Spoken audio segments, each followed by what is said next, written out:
Hello, Washington. I'm Corey with the Washington Civil Rights Association. As many of you know, the public hearing on the magazine ban took place this morning, and may I say, holy cow! Washington, you showed up in a way that, to the best of my understanding, has just never, ever been seen before. I know there are going to be questions about how things went and what happens next, and I'll talk about that throughout the video.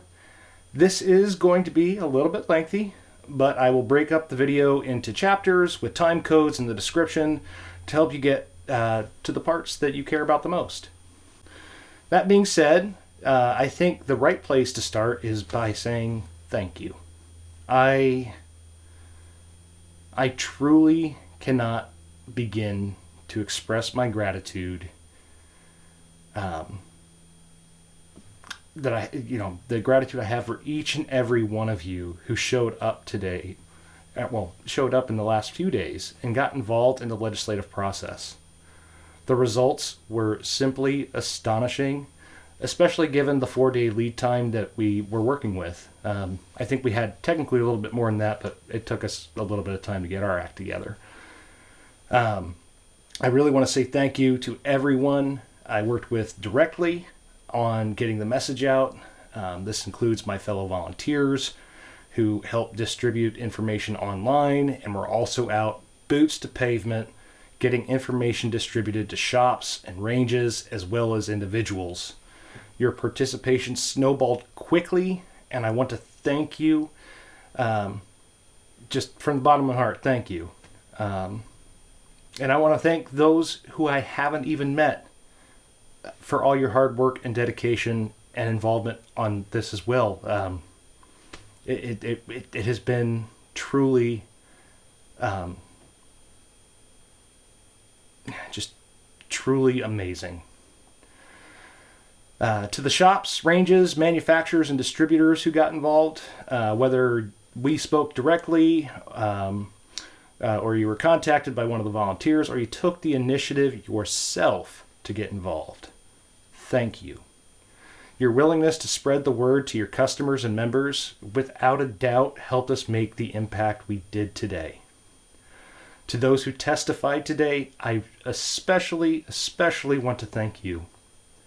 The diversity of the panels who spoke today and the very personal messages each and every one of you brought, they truly touched my heart.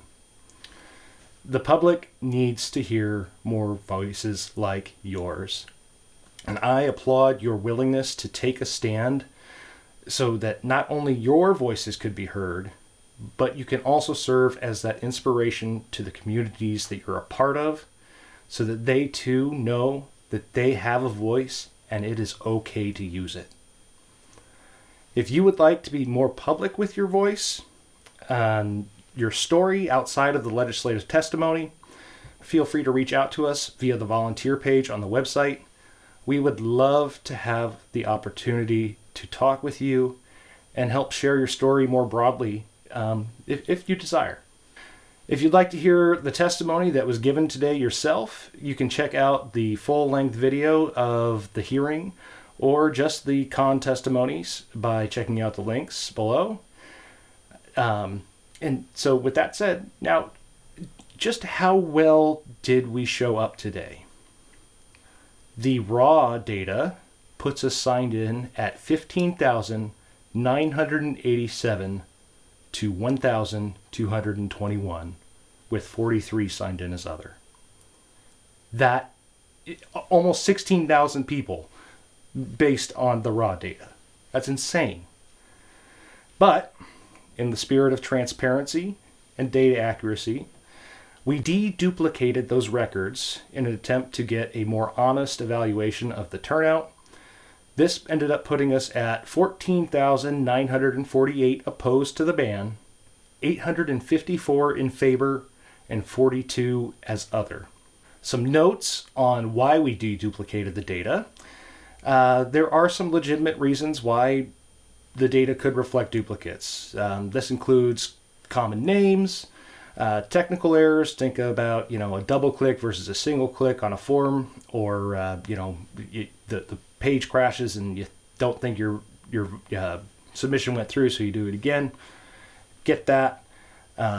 There's other things that happen where you sign in just to note your position and then say, oh shoot, I actually want to submit my written testimony. These are all legitimate reasons why you might have a duplicate entry on the sheet. No issue there. But it's also possible that people registered multiple times to intentionally inflate numbers, which is most certainly not something we condone. We do not condone that at all, as it truly undermines the political process. For transparency's sake, we saw duplicate entries for cons come in at 6% and duplicate entries for pros at 30%. I cannot stress enough that wherever possible, we need to ensure that we enter our information accurately and we only enter it once so that we respect the integrity of the political process. So now, if you're wondering why the numbers I just read out to you are higher than what we reported in our article on the website, even though the hearing has concluded, you still have an opportunity to submit written testimony to be included on the bill until 10 a.m. tomorrow morning, Thursday, February 17th. I would encourage all of you to use this opportunity to get your testimony in if you weren't able to do so already. The process is very similar to logging your position for the record, which we covered in the previous video. I would also continue to contact the members of the House Civil Rights and Judiciary Committee directly if you have not already done so in order to express your opposition to the bill. Moving on, I'm sure there are questions about what happens next. Now that the public hearing has concluded, the Civil Rights and Judiciary Committee will meet to hold an executive session. This is where they will vote to determine whether or not the bill is going to move out of committee. The executive session is currently scheduled for this Friday, February 18th at 3:30 p.m. This is subject to change, so it may not be the same. The session is publicly viewable online through TVW. However, there's no public testimony for that session. A link to the bill where you can track changes on the executive session if they change the date and time will be in a link below, as well as a link to how to view the meeting online. Then, if the bill passes out of committee, the bill will be read in open session of the House and referred to the Rules Committee. And it's at this point where we'll start asking you to write to your individual representatives on the bill. If the Rules Committee that passes the bill on to a second reading, that's when it actually goes to the floor for debate before the entire House. They can also choose to take no action. If the bill goes on to that second reading, the floor debate and amendment process takes place before being placed on the third reading for final passage.